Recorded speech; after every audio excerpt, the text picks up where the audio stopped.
All I ever wanted to do was conquer that live audience. I figured if I win them over and I don't have to use a laugh machine, which is the holy grail among us, to stay away from that damn thing. If you won the live audience over, then it was probably going to work for the rest of the country. So we did the pilot for Wkrp, and I cast that. CBS wanted Gary Sandy in the lead, but I cast the rest of the show primarily with people who were not very well known, but that I had seen and liked. Talk a little bit about Gary Sandy as Andy Travis. Wonderful, wonderful guy, dear friend. He came through Charlottesville, Virginia last summer and visited with us. The thing Gary had an energy about him, and he would move around the set almost at a trot, and I told him that heroes never hurry.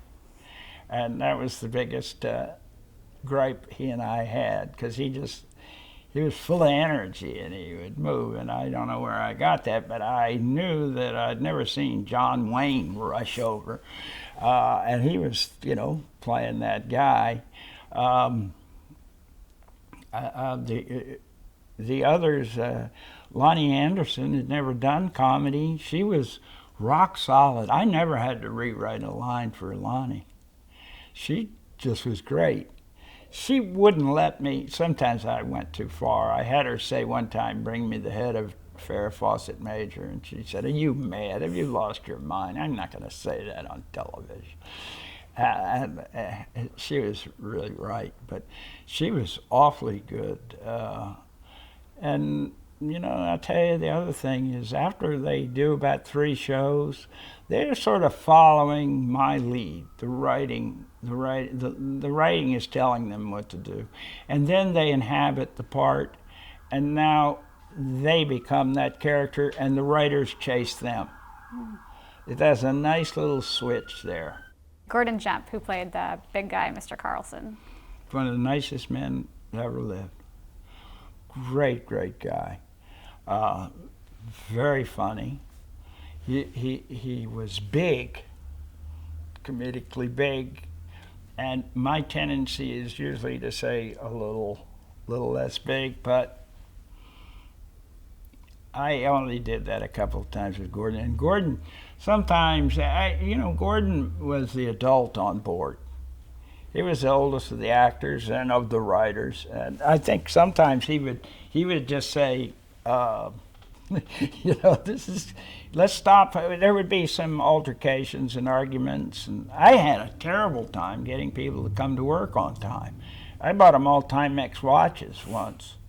And the problem with that is, and it happens on all the sets, is that if you're supposed to, well, I'll tell you, on the movie I directed, First Wives Club, if you call the actors to the sets and it's 7:30 in the morning, and Goldie Hawn shows up and Diane comes on time and no Bette Midler, after about 15 minutes, Diane and Goldie are thinking, "Whoa, she's not a bigger star than we are. Screw it." And they go back to their trailers, and in walks Bette Midler saying, "Where is everybody?" And I said, "Well, they left because you were late." And she was like, "Well, fuck them." And now she's back in her trailer. And we've been there for an hour and a half and haven't shot any film yet.